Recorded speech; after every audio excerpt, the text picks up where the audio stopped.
Hello everyone. आज के हमारे इस लेक्चर सीरीज़ में हम लोग आर्टिकल 245 से लेकर आर्टिकल 300A तक कवर करेंगे।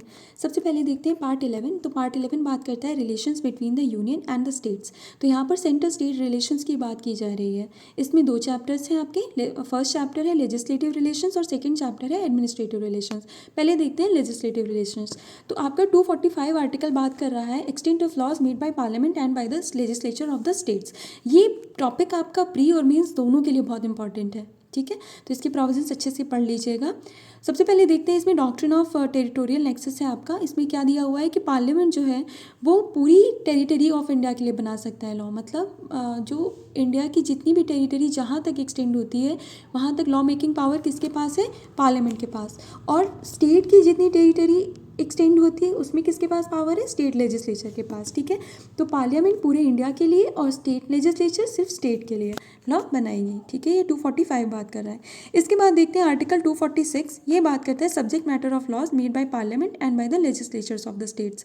तो यहाँ पर क्या है? Subject matter. हम सबको पता है कि पार्लियामेंट किसके लिए लॉ बनाती है? जो लिस्ट 1 है। आपका जो सब्जेक्ट मैटर का डिस्ट्रीब्यूशन हुआ है वो किस शेड्यूल में हुआ है? 7th शेड्यूल में, ठीक है। तो वहाँ पर आपकी जो पार्लियामेंट है वो लिस्ट 1 पर बनाती है, that is called union list, ठीक है। और जो स्टेट बनाती है, स्टेट किस पे बनाती है? स्टेट लिस्ट पर, ठीक है, लिस्ट 2। और उसके बाद कॉन्करेंट लिस्ट जो है, कॉन्करेंट लिस्ट पर लॉ बनाने की पावर किसके पास है? पार्लियामेंट और स्टेट लेजिस्लेचर दोनों के पास है, ठीक है। अब देखते हैं 246A। और इसमें आप क्लॉज 4 देखिए कि जो पावर जो भी स्टेट के मैटर्स में नहीं भी अगर कुछ दिया हुआ है, मतलब जो सब्जेक्ट्स दिए हुए हैं स्टेट के लिए 7th शेड्यूल में, अगर उसमें कोई मैटर नहीं भी इन्यूमरेटेड है तो उस पर कौन लॉ बनाएगा? फिर पार्लियामेंट, ठीक है। 246A बात कर रहा है special provisions with respect to goods and services tax. ये आपका जोड़ा गया था 101st कॉन्स्टिट्यूशनल अमेंडमेंट के द्वारा, ठीक है। तो यहाँ पर ये बताया गया कि गुड्स जीएसटी को लेकर के स्पेशल प्रोविजंस, ठीक है। तो इसमें ये कहा गया है कि पार्लियामेंट और स्टेट लेजिस्लेचर्स जो हैं वो इससे रिलेटेड लॉज बनाएंगी और अपने अपने स्पेसिफिक एरियाज़ में। और क्लॉज 2 कह रहा है कि इंटर स्टेट ट्रेड और कॉमर्स के लिए कौन लॉ बनाएगा? पार्लियामेंट। इंटर स्टेट मतलब दो स्टेट्स के बीच में, इंट्रा स्टेट मतलब एक ही स्टेट के अंदर जो भी होगा, तो उसके लिए कौन बनाएगा? State legislature. और जो पार्लियामेंट किसके लिए, मतलब सेंट्रल कैसे गवर्न होगा, और या फिर जो आपका इंटर स्टेट ट्रेड और कॉमर्स है वो कौन बनाएगा उसके लिए लॉ? पार्लियामेंट, ठीक है। 247 बात कर रहा है power of parliament to provide for the establishment of certain additional courts. 248 बात कर रहा है रेसिड्यूरी पावर्स ऑफ लेजिस्लेशन। तो याद रखिएगा कि रेसिड्यूरी पावर किसको दी गई है? पार्लियामेंट को, ठीक है।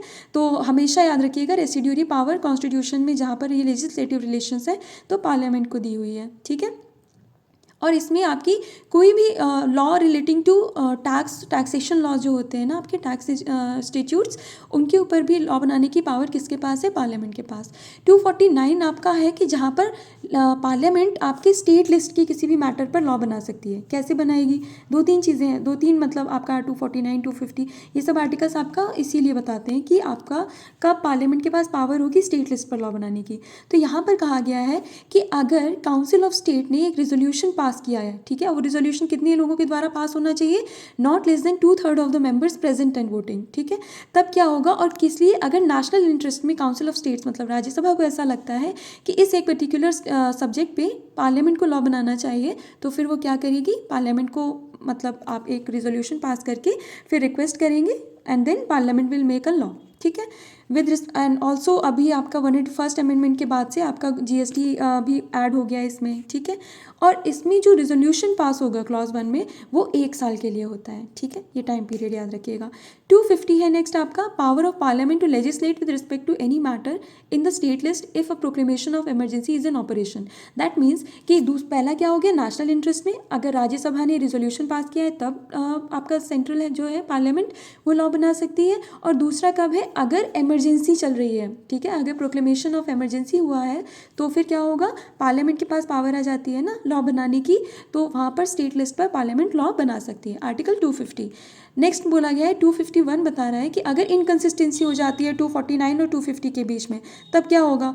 तो उसमें अगर कोई भी लॉ स्टेट लेजिस्लेचर के द्वारा पास किया गया है उसी सब्जेक्ट मैटर पे जो कि स्टेट लिस्ट में दिया हुआ है अंडर आर्टिकल 249 एंड 250 फॉल कर रहा है अगर, तो क्या होगा, अगर रिपग्नेंसी हो रही है तो रिपग्नेंसी जितना है ना सिर्फ उतना ही इनऑपरेटिव होगा, ठीक है, और उतने टाइम पीरियड के लिए जितने टाइम के लिए सेंट्रल ने वो लॉ बनाया, मतलब पार्लियामेंट ने जो लॉ बनाया है जब तक वो इफेक्टिव है सिर्फ तभी तक आपका जो स्टेट का लॉ है वो इनइफेक्टिव रहेगा, ठीक है, उसके बाद वो आप वापस इफेक्ट में आ जाएगा, ठीक है। 252 बात कर रहा है power of parliament to legislate for 2 और more states by consent and adoption of such legislation by any other state. तो नेक्स्ट क्या है, अब यहाँ पर भी पावर मिली हुई है पार्लियामेंट को, अगर 2 या 2 से अधिक स्टेट्स जो है अपनी कंसेंट दे करके रिक्वेस्ट करें पार्लियामेंट को कि हमारे लिए इस एक पर्टिकुलर मैटर पर लॉ बना दीजिए, तो फिर पार्लियामेंट लॉ बना सकती है, ठीक है। नेक्स्ट है 253 बात कर रहा है legislation for giving effect to international agreements, तो इसके लिए कौन लॉ बनाएगा, पार्लियामेंट, ठीक है। 254 बात कर रहा है inconsistency between laws made by parliament and laws made by the legislatures of the states. तो क्या है यहाँ पर कि अगर कोई इनकन्सिस्टेंसी हो जाती है पार्लियामेंट और स्टेट लेजिस्लेचर में, तो आपका एक तो आपका डॉक्ट्रिन ऑफ रिपग्नेंसी है, डॉक्ट्रिन ऑफ पिथिन सब्सटेंस है, ठीक है। जनरली क्या होता है कि पार्लियामेंट के द्वारा बनाया हुआ लॉ ही प्रिवेल करता है, ठीक है। फिर आइए 255 requirements as to recommendations and previous sanctions to be regarded as a matter of procedure only. मतलब अगर कहीं पर ऐसा लिखा हुआ है किसी बिल के लिए उसको इंट्रोड्यूस करने से पहले ही क्या चाहिए होगा, प्रेसिडेंट का रिकमेंडेशन, एंड सपोज करिए कि नहीं हो पाया है, ठीक है, तो उसको सिर्फ as a matter of procedure माना जाएगा, तो बाद में सैंक्शन ले ली जाएगी, असेंट ले ली जाएगी, ऐसा नहीं होगा कि उस ग्राउंड पे किसी लॉ को इनवैलिड कर दें, ठीक है। चैप्टर 2 बात कर रहा है आपका एडमिनिस्ट्रेटिव रिलेशंस की, ये बता रहा है obligation of states and the union. तो 256 कह रहा है कि स्टेट क्या करेंगे, स्टेट की ड्यूटी ये है, ऑब्लिगेशन क्या है स्टेट की, कि वो जो भी पार्लियामेंट बनाएगी लॉज उनके द्वारा कंप्लाई करेंगे, ठीक है, कंप्लायंस में रहेंगे। और दूसरा क्या है, एग्जीक्यूटिव पावर ऑफ यूनियन क्या होगी कि वो स्टेट्स को कोई भी डायरेक्शंस दे सकते हैं, ठीक है। पार्लियामेंट मतलब जो यूनियन गवर्नमेंट है आपकी, वो स्टेट्स को डायरेक्शंस देने की पावर है, ये 256 में लिखा हुआ है। 257 बात कर रहा है control of the union over states in certain cases. तो कुछ किन केसेस में यूनियन का कंट्रोल होगा स्टेट्स के ऊपर, तो यहाँ पर 257 में बताया हुआ है। क्लॉज 2 इसका कह रहा है कि executive power of union shall also extend to the giving directions to a state as to the construction and maintenance of means of communication, ठीक है। तो जो भी नेशनल या मिलिट्री पर्पजेस के लिए जो आपके कम्युनिकेशन के मैटर्स हैं, ठीक है, उनके कंस्ट्रक्शन या मेंटेनेंस के लिए भी क्या कर सकती है यूनियन, मतलब पार्लियामेंट आप यूनियन गवर्नमेंट आपकी वो डायरेक्शंस दे सकती है स्टेट को, ठीक है। अब पार्लियामेंट और स्टेट लेजिस्लेचर नहीं, अब union government and state government है, ठीक है, क्योंकि एडमिनिस्ट्रेटिव रिलेशंस पढ़ रहे हैं। और ऐसे ही आपका रेलवेज़ की प्रोटेक्शन के लिए अगर कोई चीज़ है, ठीक है, कोई डायरेक्शंस देने की ज़रूरत है तो दे सकती है अंडर आर्टिकल 257। फिर 258 बात करता है power of the union to confer powers etcetera on states in certain cases. तो यहाँ पर क्या है कि प्रेसिडेंट जो है वो किसकी कंसेंट से, स्टेट गवर्नमेंट की कंसेंट से, ठीक है। याद रखिएगा यहाँ पे प्रेसिडेंट दिया हुआ है कि प्रेसिडेंट के पास ये पावर है कि वो स्टेट गवर्नमेंट की कंसेंट से क्या कर सकते हैं, या तो कंडीशनली या फिर अनकंडीशनली क्या कर सकते हैं, गवर्नमेंट के ऊपर कोई भी फंक्शंस कन्फर कर सकते हैं, ठीक है, कि इसमें काम करिए, आप खुद लॉ बना लीजिए, ठीक है। और कौन से लॉ, जिन पर यूनियन की पावर एक्सटेंड हो रही है, ठीक है, तो इसमें कौन करेगा, प्रेसिडेंट। 258 ए बात कर रहा है power of states to entrust functions to the union. अब वहाँ पर प्रेसिडेंट कर रहे थे, यहाँ पर गवर्नर करेंगे, ठीक है, और किसकी कंसेंट लेंगे, गवर्नमेंट ऑफ इंडिया की, ठीक है। 260 बात कर रहा है jurisdiction of the union in relation to territories outside India, ठीक है, यहाँ पर आउटसाइड इंडिया जुरिडिक्शन दिया गया है 260 में। 261 कह रहा है कि public act records and judicial proceedings. तो ये आर्टिकल आपका बहुत इंपॉर्टेंट है। इस आर्टिकल में ये कहा गया है कि full faith and credit shall be given throughout the territory of India to public acts, records and judicial proceedings of the union and every state. मतलब जो हमारे यहाँ जो भी पब्लिक एक्ट्स हैं या रिकॉर्ड्स हैं, पब्लिक रिकॉर्ड्स हैं या फिर आपकी जुडिशियल प्रोसीडिंग्स हैं, उनको पूरा फेथ और क्रेडिट दिया जाएगा पूरे इंडिया में, ठीक है। ये आपकी ऑब्लिगेशन कहाँ पे है, आर्टिकल 261 में। थर्ड क्लॉज कह रहा है कि फाइनल जजमेंट्स और orders delivered or passed by civil courts in any part of the territory of India shall be capable of execution anywhere within that territory according to law, ठीक है। तो यहीं से आपका आता है कि कोई भी सिविल कोर्ट्स अगर कोई लॉ कोई मतलब ऑर्डर पास करे या जजमेंट पास कर रही है तो उसका कहाँ कहाँ एग्जीक्यूशन हो सकता है, तो पूरे इंडिया में कहीं पर भी, ठीक है। 262 बात कर रहा है adjudication of disputes relating to water of interstate river और रिवर वैलीज, ठीक है। तो आपका ये एडजुडिकेशन ऑफ डिस्प्यूट्स कहाँ पे दिया हुआ है, 262 में, ठीक है। इसमें क्या होगा कि पार्लियामेंट लॉ के द्वारा प्रोवाइड कर सकती है कि ऐसे किसी भी मैटर पे इंटरस्टेट रिवर या रिवर वैलीज के जो भी डिस्प्यूट्स होंगे उस पर कोई भी कोर्ट अपना जुरिडिक्शन एक्सरसाइज नहीं करेगी। इसके लिए पार्लियामेंट क्या कर सकती है, लॉ बना सकती है। ये कहाँ लिखा हुआ है, 262 में। अब इसके बाद देखिए 263 बात कर रहा है इंटरस्टेट काउंसिल की, ठीक है। तो ये आर्टिकल याद रखिएगा, पूछा जाता है कि इंटरस्टेट काउंसिल कहाँ दी गई है, तो 263। तो क्या होता है, कौन बनाएगा, प्रेसिडेंट बनाएंगे, ठीक है। जब भी उन्हें ऐसा लगता है कि पब्लिक इंटरेस्ट में क्या करना चाहिए, एक काउंसिल बनानी ज़रूरी है, ठीक है। अगर कोई मैटर किस तरह का है, स्टेट्स के बीच में कोई डिस्प्यूट हो गया, ठीक है, या फिर एक या एक से अधिक और यूनियन के बीच में कोई डिस्प्यूट हो गया, ठीक है, and they have a common interest, या फिर किस चीज़ के लिए रेकमेंड करना है, for better coordination of policy and action between the governments, ठीक है। तो उसके लिए वो क्या कर सकते हैं, प्रेसिडेंट क्या करेंगे, इंटरस्टेट काउंसिल बना सकते हैं, ठीक है। 263। अब आइए पार्ट 12। पार्ट 12 आपका बात करता है finance, property, contracts and suits, ठीक है। चैप्टर 1 है फिनेंस। 262 में आपका फाइनेंस कमीशन का इंटरप्रिटेशन दिया हुआ है कि it means a finance commission constituted under article 280, ठीक है। 265 आपका कह रहा है कि taxes not to be imposed save by authority of law, ठीक है। 266 है, 266 इंपॉर्टेंट है आपका consolidated funds and public accounts of India and of the states, ठीक है। तो कंसोलिडेटेड फंड आपका कहाँ पर दिया हुआ है, 266, और कंटिजेंसी फंड कहाँ पर दिया हुआ है, 267, ठीक है। इनके आर्टिकल्स याद रखिएगा।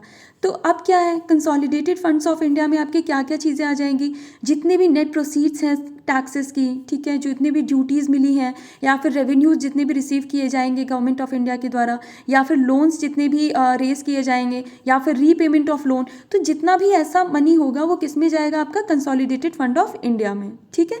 और स्टेट्स में कहाँ पर जाएगा, consolidated fund of the state, ठीक है। अब उसके अलावा जो भी पब्लिक मनीज होंगी वो किस में जाएंगी, पब्लिक अकाउंट ऑफ इंडिया या फिर public account of the state, ठीक है, याद रखिएगा। 267 बात कर रहा है कंटिजेंसी फंड की। तो ये किस लिए होता है, अगर कोई अनफोर्सीन कंडीशन या फिर अनफोर्सीन कोई एक्सपेंडिचर आ जा रहा है तो उसके लिए ये एक कंटिजेंसी फंड होता है। एक कंटिजेंसी फंड ऑफ यूनियन होगा, मतलब ऑफ इंडिया, और एक contingency fund of the state, ठीक है, दोनों के लिए अलग अलग होगा। Distribution of revenues between the union and the states. अब देखिए 268 बात कर रहा है duty is levied by the union but collected and appropriated by the states, ठीक है। तो कुछ जो स्टैम्प ड्यूटीज़ हैं, ठीक है, जैसे कि यूनियन लिस्ट में मेंशन की हुई हैं, तो उन पर government of India tax levy करेगी, लेकिन कलेक्ट किसके द्वारा किया जाएगा, यूनियन टेरिटरीज में इंडियन गवर्नमेंट के द्वारा, मतलब सेंट्रल गवर्नमेंट के द्वारा, और स्टेट्स में जो भी आपकी स्टेट गवर्नमेंट है उनके द्वारा, ठीक है। 269 बात कर रहा है taxes levied and collected by the union but assigned to the states. तो except as provided in article 269A, वहाँ पर आपके गुड्स एंड सर्विसेज टैक्स की बात की जा रही है, ठीक है। तो वहाँ पर क्या होगा, कुछ ऐसे टैक्सेस हैं जहाँ पर टैक्स लेवी और कलेक्ट किसके द्वारा किया जाएगा, यूनियन के द्वारा, लेकिन असाइन किसको कर दिया जाएगा, स्टेट को, ठीक है। अब 269A बात कर रहा है levy and collection of goods and services tax in course of interstate trade और कॉमर्स। तो इंटरस्टेट ट्रेड और कॉमर्स में जो भी आपका कलेक्शन होगा, ठीक है, वो लेवी और कलेक्ट किसके द्वारा किया जाएगा, गवर्नमेंट ऑफ इंडिया के द्वारा, और उस टैक्स को एक पोर्शन, मतलब एक पोर्शन में बांटेंगे, ठीक है, यूनियन और स्टेट को, दोनों को, जितना भी जीएसटी काउंसिल आपकी रिकमेंडेशन देगी उसके अकॉर्डिंग, और फिर दोनों में मतलब डिवाइड कर देंगे, ठीक है, यूनियन और स्टेट में on the recommendation of GST council, ठीक है। अब देखिए 270 बात कर रहे हैं taxes levied and distributed between the union and the states. तो except the duties that are referred to in article 268, 269, 269A, तो वो क्या होंगी, जो टैक्स लेवी और डिस्ट्रीब्यूट किसके द्वारा किसके बीच में किए जाएंगे, यूनियन और स्टेट्स के द्वारा, ठीक है, मतलब इक्वली जो भी आपका होगा। 271 ये इंपॉर्टेंट है आपका, ये बात कर रहा है surcharge on certain duties and taxes for purposes of the union, ठीक है। तो सरचार्ज की बात कहाँ पे की गई है, याद रखिएगा 271 में। तो पार्लियामेंट क्या कर सकती है, किसी भी वक्त इंक्रीज कर सकती है क्या, कोई भी ड्यूटी या टैक्सेस उनको एज अ सरचार्ज, ठीक है, लेकिन इसमें जीएसटी आपका नहीं इंक्लूडेड होगा, ठीक है। तो यहाँ पर आपका सरचार्ज कर सकती है, और उसके जितना भी जो मतलब जो भी उसमें आएगा आपका सरचार्ज, वो किस में जाएगा, कंसोलिडेटेड फंड ऑफ इंडिया में, ठीक है। 273 बात कर रहा है grants in lieu of export duty on jute and jute products. ये state of Assam, Bihar, Odisha and West Bengal के लिए है, ठीक है। 274 बात कर रहा है prior recommendation of president required to bills affecting taxation in which states are interested, ठीक है। तो कुछ जिन भी जैसे भी बिल्स हैं जो टैक्सेशन से रिलेटेड हैं और स्टेट्स का भी इंटरेस्ट उसमें इन्वॉल्व है, तो तो उसके लिए प्रेसिडेंट की प्रायर रिकमेंडेशन लेनी पड़ेगी, ठीक है। 275 कह रहा है grants from the union to certain states. अगर किसी स्टेट को कोई ज़रूरत पड़ रही है, इन नीड्स ऑफ असिस्टेंस, कुछ भी ऐसी कोई सर्कमस्टांसेस चल रही है जिसके लिए उसको ग्रांट लेना ज़रूरी है, तो वो यहाँ पर ले सकता है, ठीक है। तो यूनियन से स्टेट्स को ग्रांट दिया जाना 275 में दिया हुआ है, ठीक है। अब इसके बाद 276 कह रहा है taxes on professions, trades, callings and employments, ठीक है। 279 है, ये इंपॉर्टेंट है आपका, आई थिंक रिसेंटली ये मतलब यूपी के ही आई थिंक किसी एग्जाम में पूछा गया था। कैलकुलेशन ऑफ नेट प्रोसीड्स, तो ये कहाँ पर दिया हुआ है, आर्टिकल पूछा गया था आपका 279। तो net proceeds means in relation to any tax और duty the proceeds thereof reduced by the cost of collection. तो जो भी हमारे पास टैक्स या ड्यूटी आएगी उसमें से जब हम कॉस्ट ऑफ कलेक्शन निकाल देंगे तो वो क्या हो जाएगी, मतलब नेट प्रोसीड्स आपकी कही जाएगी, ठीक है। और ये असर्टीन और सर्टिफाई किसके द्वारा की जाएगी, कैग के द्वारा, ठीक है। Controller and auditor general of India presently कौन है, गिरीश चंद्र मुर्मू जी हैं, ठीक है। 279 बात कर रहा है goods and service tax council. अब जीएसटी काउंसिल आपकी कहाँ पर दी हुई है, 279 में, याद रखिएगा कैपिटल ए। और ये आपका 101st अमेंडमेंट से आया था, कॉन्स्टिट्यूशनल अमेंडमेंट से, ठीक है। और जीएसटी काउंसिल का जो चेयरपर्सन होता है कौन होता है, यूनियन फाइनेंस मिनिस्टर, ठीक है, याद रखिएगा। प्राइम मिनिस्टर किसका होता है, नीति आयोग का, और इसका कौन होता है, जीएसटी काउंसिल का फाइनेंस मिनिस्टर, ठीक है, यूनियन का। फिर आइए आप नेक्स्ट है आपका 280 बात करता है फाइनेंस कमीशन की, कौन बनाता है, प्रेसिडेंट, ठीक है, 5 साल के लिए बनाते हैं। और 280 याद रखिएगा, 279 याद रखिएगा, ठीक है। प्रेजेंट में कौन है आपके फाइनेंस कमिश्नर, आप मुझे लिख के बताइएगा, ठीक है, कमेंट सेक्शन में आंसर दीजिए इसका। नेक्स्ट है 281 recommendations of the finance commission. तो फाइनेंस कमीशन की रिकमेंडेशंस कहाँ पर दी हुई है, 281 में, और ये प्रेसिडेंट लेट डाउन करेंगे कहाँ पर, पार्लियामेंट के दोनों हाउसेस के सामने, ठीक है। कौन ले डाउन करता है, प्रेसिडेंट, ठीक है, 281। नेक्स्ट है आपका 282 expenditure defrayable by the union और a state out of its revenues, तो किसी भी पब्लिक पर्पजेस के लिए कर सकते हैं, ठीक है। 283 बात करता है custody etcetera of consolidated funds, contingency funds and moneys credited to the public accounts. फिर आपका 284 बात कर, it's not that important. Next आइए 285 exemption of property of the union from state taxation. तो कुछ ऐसी चीज़ें होती हैं, कुछ ऐसी गवर्नमेंट प्रॉपर्टीज़ होती हैं, फॉर एग्जांपल सेंट्रल गवर्नमेंट की कुछ प्रॉपर्टीज़ हैं, वहाँ पर क्या है कि स्टेट गवर्नमेंट जो है उस पर टैक्स नहीं लगा सकती है, ठीक है। कुछ ऐसी प्रॉपर्टीज़ हैं उनको एग्जेम्प्ट किया हुआ है 285 में। नेक्स्ट है 286 में restriction as to imposition of tax on the sale और परचेज ऑफ गुड्स। तो ये भी आपका वही है कि no law of a state shall impose और authorise the imposition of a tax, किस पर, जहाँ पर कोई सप्लाई बाहर जा रही है, स्टेट मतलब स्टेट से बाहर जा रही है, या फिर इम्पोर्ट या एक्सपोर्ट हो रहा है outside the territory of India, तो फिर कौन नहीं लगा सकता, स्टेट के पास पावर नहीं है टैक्स इम्पोज करने की, ठीक है। फिर आपका आता है exemption from taxes on electricity. अब क्या है, अगर कहीं पर भी कोई चीज़ में गवर्नमेंट ऑफ इंडिया को इलेक्ट्रिसिटी कंज्यूम कर रही है, ठीक है, या फिर रेलवे के कंस्ट्रक्शन या मेंटेनेंस में आ रहा है, तो उसमें क्या होगा, स्टेट के पास पावर नहीं होती कि वो उस पर टैक्स इम्पोज कर सके। ये कहाँ लिखा हुआ है, 287 में। फिर है 288 exemption from taxation by states in respect of water और इलेक्ट्रिसिटी इन सर्टेन केसेस। तो सेम चीज़ है, इंटर स्टेट रिवर और रिवर वैली, मतलब इनमें आपकी जो भी खर्चा या फिर इनका कंस्ट्रक्शन, मेंटेनेंस और इनको यूज़ करने में भी जो आपका जितना भी वाटर, इलेक्ट्रिसिटी, इसका कोई भी टैक्सेशन नहीं कर सकते हैं स्टेट्स, ठीक है। अब यहाँ पर क्या लिखा हुआ है 289 में exemption of property and income of a state from union taxation. तो यहाँ पर स्टेट्स को भी ये आराम दी गई है, ठीक है, ये एग्जेम्पशन दिया गया है कि वो यूनियन उनके ऊपर कोई भी टैक्स ऐसा नहीं इम्पोज कर सकता है, ठीक है, 289। फिर है 290 adjustment in respect of certain expenses and pensions. ये आर्टिकल बस हेडिंग देख लीजिए आप। अब आइए चैप्टर 2 बोरोइंग। बोरोइंग में आपका क्या कह रहा है, 292 borrowing by the government of India, ठीक है। तो ये कहाँ पर जाएगा, गवर्नमेंट ऑफ इंडिया कोई भी अगर लेती है, कुछ भी बोरोइंग करती है, बोरो कहाँ से करेगी, कंसोलिडेटेड फंड ऑफ इंडिया, और उसके लिए कुछ सिक्योरिटी देगी, ठीक है, सिक्योरिटी। और क्या है 293 में बोरोइंग बाय स्टेट्स। तो 292 है borrowing by the government of India, 293 है बोरोइंग बाय द स्टेट्स, ठीक है। चैप्टर 3 बात कर रहा है property, contracts, rights, liabilities, obligations and suits, ठीक है। तो 294 आपका succession to property, assets etcetera, इस सब की बात कर रहा है। अब आइए आप लोग 295 298 बात कर रहा है power to carry on trade etcetera, ठीक है। तो यूनियन और स्टेट की पावर है कि वो ट्रेड कैरी कर सके।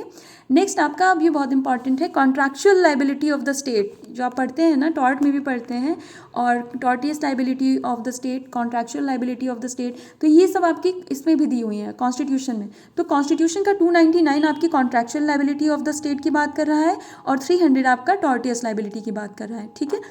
कॉन्ट्रैक्ट में ये जो फर्स्ट क्लॉज है वो कह रहा है 299 में कि जितने भी कॉन्ट्रैक्ट यूनियन के नाम पर किए जाएंगे, वो किसके नाम, मतलब यूनियन अगर जितने भी कॉन्ट्रैक्ट करेगी तो वो किसके नाम से होने चाहिए, प्रेसिडेंट के द्वारा। और वही अगर स्टेट गवर्नमेंट कोई भी कॉन्ट्रैक्ट करती है तो वो किसके नाम से होने चाहिए, गवर्नर के द्वारा, ठीक है। वो स्टेट या गवर्नमेंट, इनके यूनियन गवर्नमेंट इनके नाम से नहीं होगा, बल्कि प्रेसिडेंट और गवर्नर के नाम से होगा, ठीक है। और दूसरा क्लॉज ये कहता है कि ना तो प्रेसिडेंट ना ही गवर्नर, ये लोग पर्सनली लायबल नहीं होंगे, ठीक है, किसी भी कॉन्ट्रैक्ट के लिए। 300 बात कर रहा है कि suits and proceedings, that means tortious liability की बात की गई है यहाँ पर। तो कोई भी सूट अगर या तो गवर्नमेंट के द्वारा या फिर गवर्नमेंट के अगेंस्ट जो भी सूट फाइल किए जाएंगे, उसमें पार्टी क्या रहती है आपकी, गवर्नमेंट, जो सेंट्रल गवर्नमेंट है उसको हम गवर्नमेंट ऑफ इंडिया के नाम से, मतलब that is union of India, यही हम लोग मेंशन करते हैं ना। और किसी भी स्टेट गवर्नमेंट को जब करना है तो उसका स्टेट और स्टेट का नाम, ठीक है, जैसे state of Uttar Pradesh, state of Bihar, state of Madhya Pradesh, ऐसे करके, है ना। तो इस तरह से हम लोग ये टॉर्ट के केसेस आपके आते हैं। अब देखते हैं चैप्टर 4। चैप्टर 4 बात करता है राइट टू प्रॉपर्टी के बारे में। ये पहले क्या था, ये एक फंडामेंटल राइट था पार्ट 3 में, आर्टिकल 19 में। और अब लेकिन 44th कॉन्स्टिट्यूशनल अमेंडमेंट 1978 के द्वारा इसको क्या किया गया, फंडामेंटल राइट से हटा करके इसको as a constitutional right mention कर दिया गया है अंडर आर्टिकल 300A। ये क्या कह रहा है, persons not to be deprived of property save by authority of law. तो कोई भी व्यक्ति प्रॉपर्टी से कैसे नहीं हटाया जा सकता है, बिना लॉ की अथॉरिटी के, ठीक है। अगर किसी व्यक्ति से प्रॉपर्टी लेनी है तो उसके लिए क्या होना चाहिए, लॉ की अथॉरिटी होनी चाहिए, विधि के द्वारा कोई भी अथॉरिटी दी जाएगी, सिर्फ तभी किसी व्यक्ति से आप उसकी प्रॉपर्टी को ले सकते हैं, ठीक है, अदरवाइज नहीं। तो ये अब आपका क्या है, कॉन्स्टिट्यूशनल राइट, ये पूछा जाता है, ठीक है। Thank you for watching. इसके आगे के आपके सारे जो आर्टिकल्स, आई थिंक 95 आर्टिकल्स बचे हैं, वो मैं आपके जल्दी ही करवा दूंगी। ये आप 1.5 या 1.25 पर देखकर इसको आप सारे के सारे जितने वीडियोस हैं आए हैं अभी तक, आई थिंक 4 या 5 हैं, वो सब आपका रिवीजन के लिए इट्स वेरी गुड, ठीक है। तो आप लोग उसको ना जब भी फ्री टाइम मिले तब आप लोग इसको चला लीजिए कहीं पर भी, और आर्टिकल्स को रिवाइज करते रहिए। तो आपका ये कॉन्स्टिट्यूशन आपका पॉलिटी में भी आता है, और कॉन्स्टिट्यूशन आपका अलग से एक सब्जेक्ट भी है इसमें आपका UPPCJ में। तो आई थिंक दोनों के लिए ही इट्स रियली इम्पॉर्टेंट। तो आप लोग इसको ना हल्के में मत लीजिएगा और रिविज़न ज़रूर करिएगा इसका। Thank you for watching.